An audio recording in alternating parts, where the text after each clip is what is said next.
thank you guys for coming out. Just so excited about what we expect to be another successful school year.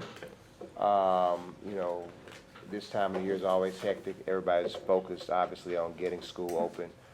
So proud of our staff for really digging in over the last few weeks to make sure that students have a great first day of school. Really just want to give you an update on some of the key areas we've been working on. But before getting into that, I want to use this time to just recognize our teachers and our school leaders for an outstanding 2014-15 school year.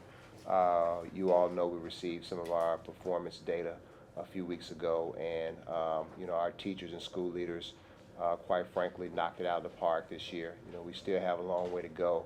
But certainly the data suggests that we're on the right track and that our school leaders are more focused than ever, and our teachers are working harder than ever, and just so proud of them. Just from a big picture standpoint, you know, there are several areas that we always focus on. I know one of particularly important to the community and to the board is transportation. We had a number of issues with Durham last year, and Ms. Butler has been really focused on making sure they do a whole lot better this year. The good news from their standpoint is that they are 105% staffed this year. You know, last year they had some challenges staffing, and those drivers and monitors are local, so we expect that will help with the speed at which they run routes and the quality of drivers that they have. They have a whole new safety team that's been on the ground here for the past few months. They've been running dry routes for the last few days, and what that means is actually going through and running the routes to make sure that they're familiar with the routes and that they can run them in a timely manner. Quite frankly, we haven't been pleased with some of the routes and the pace at which they've been running those routes, so we've asked them to run them again. Ms. Butler's been working with them and all of their team, and we have been assured that we'll see a much better or we'll have much better results from Durham this year around safety, around on-time arrival, those two being two key areas. From our classroom standpoint, we are 99% staffed with certified teachers ready to go. I think that's outstanding. It's a testament to the HR department. I think we have around 90 vacancies still. There are probably only a handful of classes that have, or schools that have more than one or two vacancies in their school. We got a spike in the vacancies just a few days ago because some of our teachers took positions as literacy coaches, promotion for them. We're excited about that, but it has caused a small spike in our vacancies, but we're working to get those staffed. From a nutrition standpoint, all of our food has been ordered. We're staffed up and ready to go. Food has been ordered for the first 3 weeks of school, so we don't anticipate any problems there. We had some concern yesterday because of some of this weather. We had about 15 buildings that lost power, but thankfully the good work with MLG&W and some of our local crews, we've resolved those issues, so we expect that we'll be ready to go. From a security standpoint, all of our metal detectors have been calibrated and are ready to go. All of our safety plans have been implemented and are ready to go. Very proud of work that Chief Darling and his team have done around truancy. You know, that was a big deal. That's a big deal every year, kind of highlighted last year. So what Chief Darling and his team did this year was literally knocked on a whole lot of doors. We targeted about 1,100 students who have a history of being chronically truant. And so we made, I think, around 700 or so phone calls, visited about 100 homes, and a lot of those students registered before school started, which was good. Our online registration process has been pretty successful. I think we have around 76% of our students who are registered now. We expect a big flood of people on the first day of school. As we knew coming into this, many of our impoverished or families in some of our impoverished areas don't have a lot of access to technology and just haven't been able to register online, so we'll be providing support for those families at school. We've been doing that since all week long, and we'll continue to do that on Monday. But all in all, you know, we're very excited.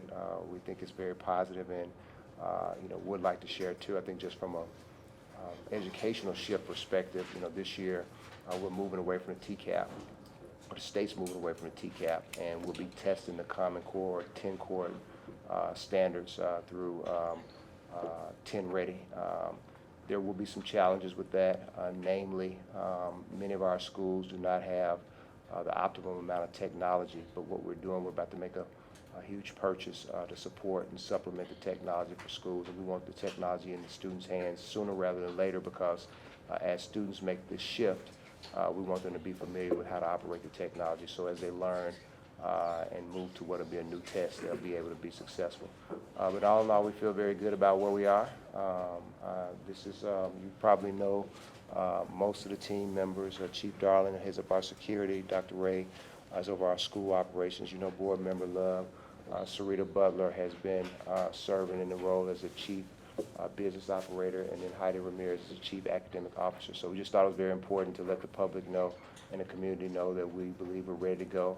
As always, there will be some hiccups. There'll be some unexpected things that will happen, but we will respond appropriately. And with that, if you all have any questions, we'd love to answer. Superintendent, what is going to happen in reference to the beginning of next week?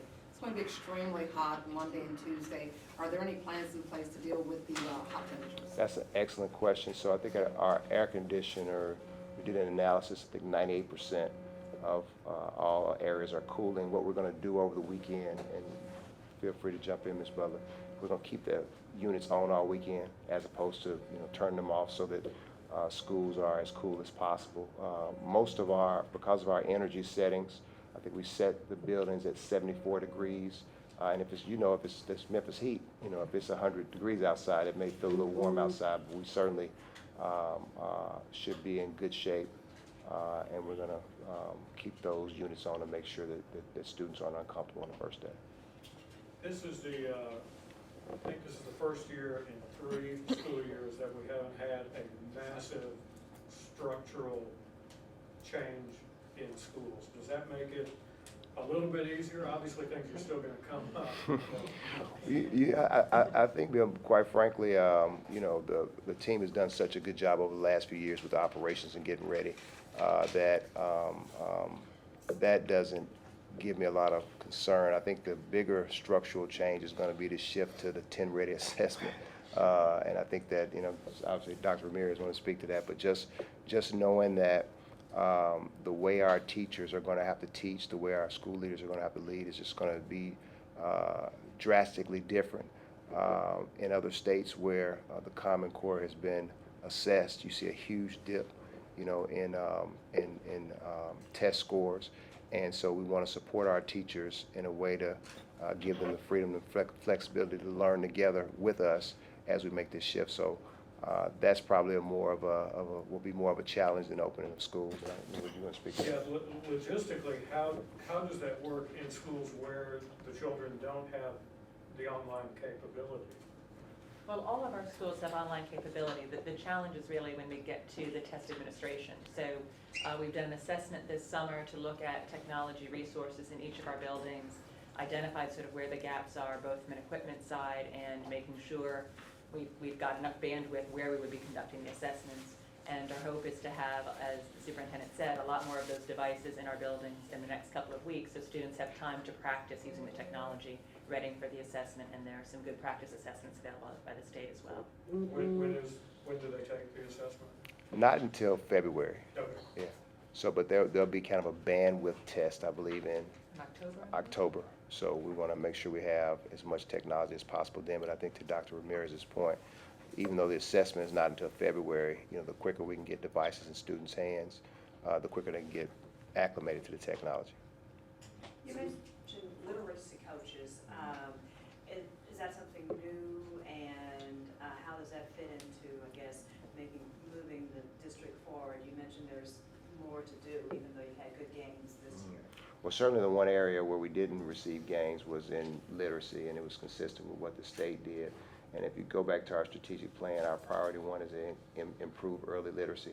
So under Dr. Ramirez's leadership, we made some structural changes to really get at that issue. One of them was to design a comprehensive literacy improvement plan, and then another one was to change some of the personnel and focus on literacy coaches. But I'll ask her to speak to that. more in depth. So in the springtime, we rolled out the Comprehensive Literacy Improvement Plan, really setting a common vision for the district, particularly for our teachers and staff to understand the expectations and make a shift in terms of instructional practices in their classrooms.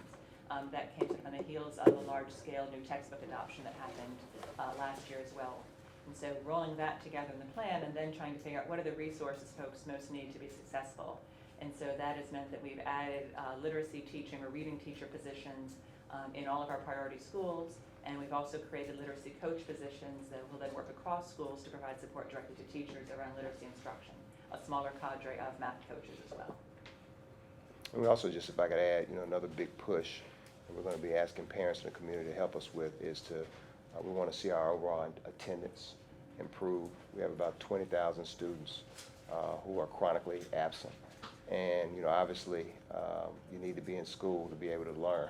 So we've been really working with and trying to support our school leaders and teachers around strategies about getting kids to school. And then, too, I can't underestimate just the significance of school safety. And I think the Chief Darling and his team have done a great job. We're in Memphis, and I think one thing that we don't talk about a lot is, even though you see kind of spike in violent crime, and we know what happens here in Memphis, I think the data in our schools last year was that the incidents and violent incidents actually went down. So I think that with all that's going on in the neighborhoods, I think Chief Darling and his team do a great job of making sure that we provide a safe place for our students to be, and I expect that's what we'll be there for day one. Mr. Superintendent, if you had to discuss changes that parents and teachers need to know about prior to school start, you might have gone over some already, but how would you break that down? Well, I think the first change would be we really want to let parents know about this new assessment that's coming online next year, because I think with all of the gains we've made in the TCAP testing department, the TCAP's out. So there's going to be a big shift in the way that instruction occurs in classrooms every single day, and I think that needs to be noted. I think some of the operational, most of the operational issues aren't really changing a whole lot. Last year we were excited about having free breakfast and lunch for all of our students. That's not going to change. I would also ask implore parents to make sure when they register to indicate if their children are going to need transportation. One of the big issues we have every year is that if parents don't let us know that their kids are going to ride the bus, then we don't generate a route for them, and then that causes some concerns early on. But I think that most of the operational things, nothing I'm thinking of right now, stands out of my mind. Again, the main thing is let's all get ready to learn in a different way. Superintendent, I wanted to ask you a question about at least one or two emails that have been sent into the station from teachers saying that they didn't have their salary determined yet. Any validity to that, or just thought I'd ask you since. Now some of the new teachers are still being onboarded, and it could be that, but certainly we're loaded up and ready to go for our first payroll. We do a program every year where for new teachers we'll advance them, I think $500 or so. So I'm not aware of any widespread problem with that, but I'll make sure that we check with our human So it resources. could be somebody who's new. That's probably what it is. That's probably what it is. In terms of past school years, do you have a percentage of how many of your students registered on the first day of class, and how that compares to what you've seen so far? I think that the actual percent, around 80% or so, well, about 20% or so on the first day of class, we're right around that point now. I haven't received the final data, but it appears upon first blush that we are right around the same area in terms of the number of people who register before school starts, even with the online registration. But one of the advantages is we're able to track data better, able to schedule classes sooner, when people register and it gets into the SMS system. It just makes it much more smooth from a school operations standpoint. And I didn't even think of that, but the transportation element comes into it. If they show up on the opening day, you don't necessarily know they're coming in terms of planning where the bus is going. And that's a huge concern. Now, and I asked Ms. Butler to speak to it. We always adjust and anticipate that. We usually require students to have bus passes. But in the first few weeks, we're not going to require that because we want to make sure even those students who haven't indicated that they want transportation still have a way to get to and from school. I don't know, Ms. Correct. Perkins. Yes, for the first 3 weeks of school, all students who show up at a bus stop will be transported. Is there a certain mileage away from a school you have to live in order to have transportation? I think it's two. I think it's 2 miles, 2 parental miles. responsibilities. It's, 2 miles? 2 miles. And I also want to just flag too, and I think Dr. Ray and his team have done a great job with this. In the back, we have opened a parent welcome center. And so we're going to essentially have a war room going over there. So parents will have a one-stop either shop or somewhere to call where people can get real-time information, truly in an effort to up our customer service game. We ask parents first if there are issues to first check with the school, because oftentimes the school can answer the questions, but if not, we want to make sure we make it easy for parents. So I'll ask Dr. Ray to speak to that, but we will essentially have in our new Parent Welcome Center a team, a cross-functional team of people working to address issues for the first couple of weeks. Exactly. We have a team of nutrition services, facilities, transportation, school security, various academic departments, communications as well. Just try to provide optimal services for parents, just a one-stop shop where parents can get answers to the questions. And this will be open how long again? It's going to be open 7 o'clock Monday morning, 7 to 7 probably the first day, and then it'll be open 7 to 5 after that. And it'll stay open about how long? A week? This is permanent, ongoing. This is something new we're doing. We've had a soft lunch, and we'll have a huge opening. Is this something people can call? Is there a number? There's a number, 416-5300. And I think a key is, I mean, you know, we always want to be in a cycle of continuous improvement. And so, you know, customer service is something we've been working on since the merger, and I think we've gotten better, but, you know, we have lessons learned. And, you know, through some of the best practices we've observed throughout the country, we've seen this approach be very effective in Nashville and other places. So I think the board's been very clear. We've been very clear that we want to do better in customer service, and we think having this, you know, parent welcome center where people can come and get all their issues addressed is a big step in that direction. If I may add, Mr. Superintendent, I think the other piece, a lot of the phone calls we get are because parents have missed information and we've put out there. So when you asked earlier about engaging parents and what do they need to know, as folks change phone numbers, addresses, we have a real tough time finding them. We want and encourage and support their involvement with our schools, so the more they can do to keep their information current in our system. Absolutely. On a regular basis. We will tweet you, we will call you, we will email you, we want to be part of the family with you. Since I've been at this station, since I've been in this market, consistently every year, truancy has always been an issue in the city. How are you encouraging parents to get them to understand the importance of their child's education, getting them to school on time every day? So that's a great question. We have a campaign going right now that we're about to launch with the Grizzlies and some other corporate partners, really gearing up towards September being National Attendance Month. So we're going to be rolling out a lot of strategies aimed at keeping this issue at the forefront. We did a lot of work around this over the summer. Co-chaired an attendance committee with General Amy Wyrick, and we got about 6 or 7 really good strategies that we're about to roll out that came out of that. So, and I think that just through Dr. Ramirez's good work, just constantly putting this issue on the school's radar. But I think at the end of the day, it's a community issue. We can ask, please come, please come, please come, please come, but we can't force parents to send their kids to school. And I think there are 2 different issues. I mean, if you're 16 or 17 and you're not going to school, that's one thing, but we have a high number of kindergartners and first graders and second graders who don't come to school, and that's obviously not their faults. So I think great question. We've got to make sure we raise awareness, but then we really need parents to be supportive. And I think one of the things we could do is make a better case of explaining to parents how attendance has a direct result on student achievement. Some of the municipalities at the end of last year voted to this year push up start times. Have you all looked at that or considered it? I think pediatricians across the country say 8 o'clock is the time that students, you know, are ready to learn.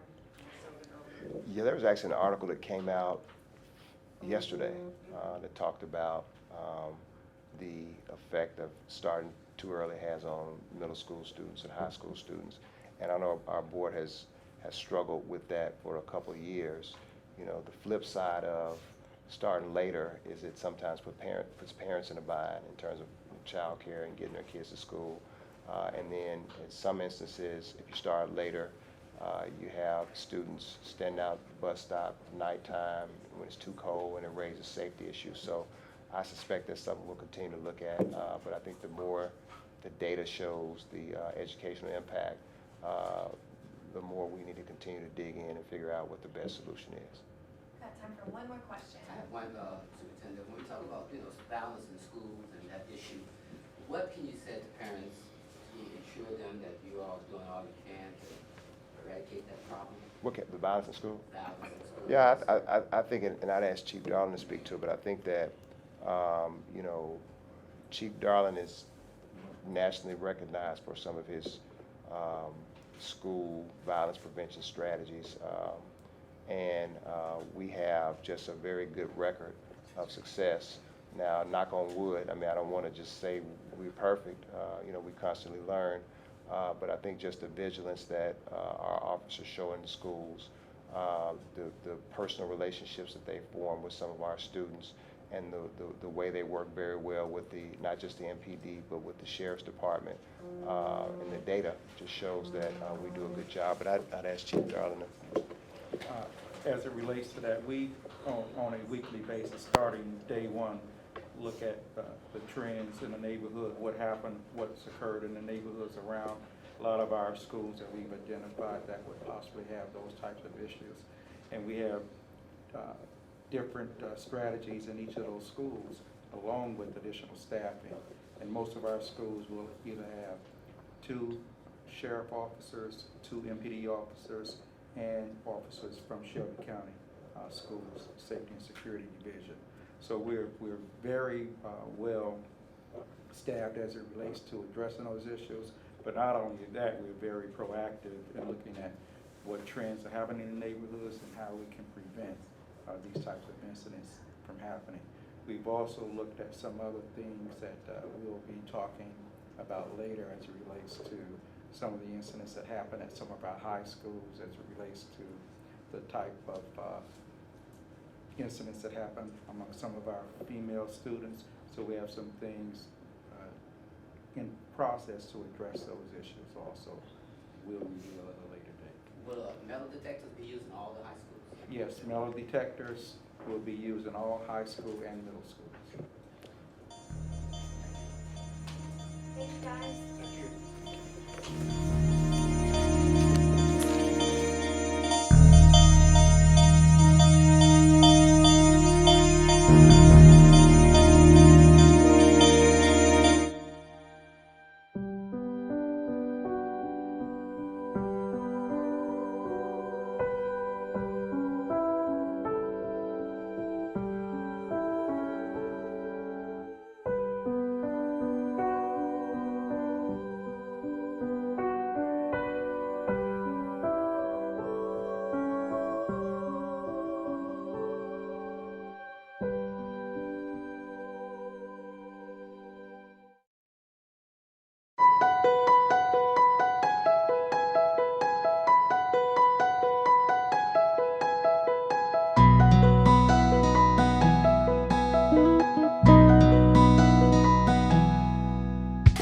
From Douglas Elementary School Chess Program.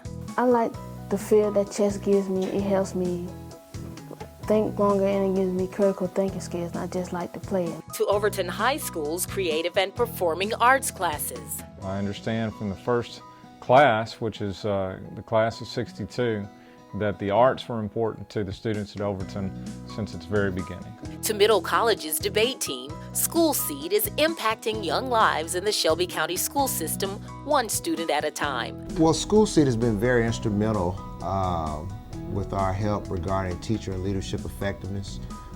They've been very supportive in many of our endeavors. School Seed is a nonprofit organization aimed at improving the quality of education by planting seeds of hope.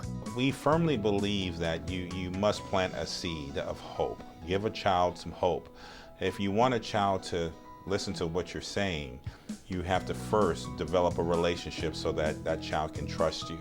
We raise and administer funds through a collaborative effort with community partners. One of the most important things you can do in an agency, a foundation like ours, is to make sure people have confidence that the monies that are given to us are wisely and properly spent, and that's our goal. School Seed has been supporting, impacting, and planting seeds in the lives of students since 2009.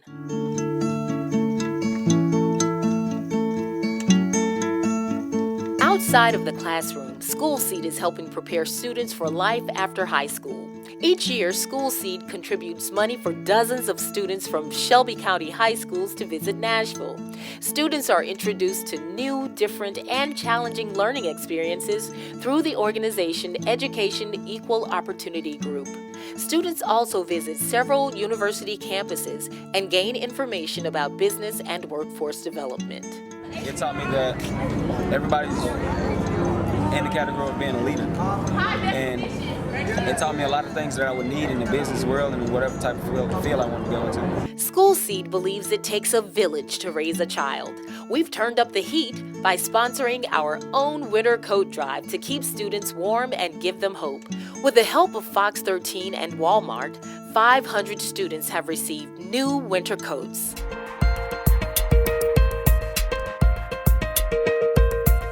School Seed supports public school students through many specialized programs and activities.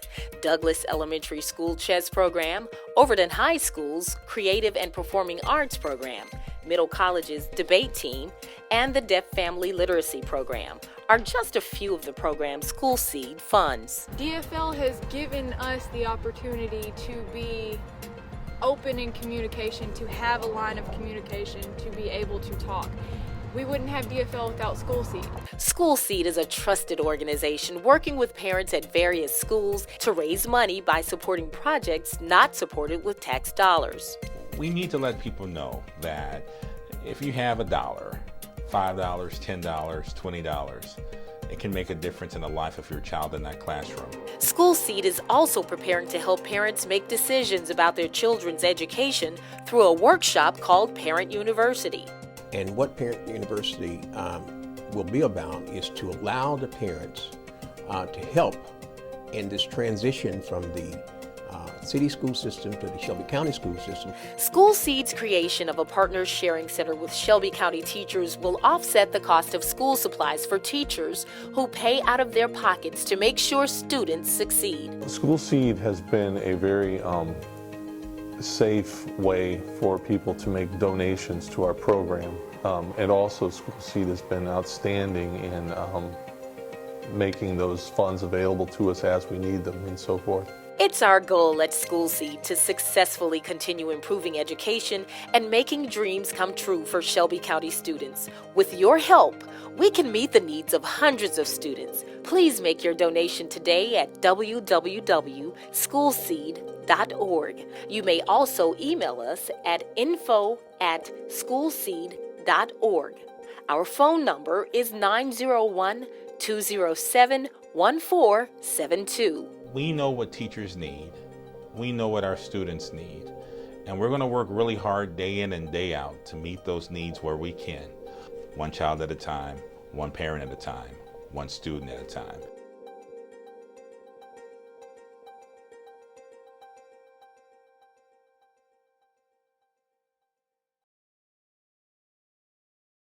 Nice.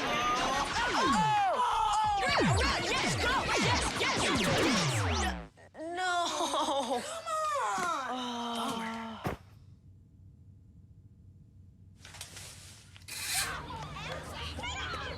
Oops. Yeah, sure. Let's go. Moms everywhere are finding ways to keep kids active and healthy. Works every time. Get ideas, get involved, get going at letsmove.gov. Lead paint poisoning affects 1 million children today. If your home was built before 1978, it could contain harmful lead paint. Learn the danger zones. Protect your kids. Visit leadfreekids.org.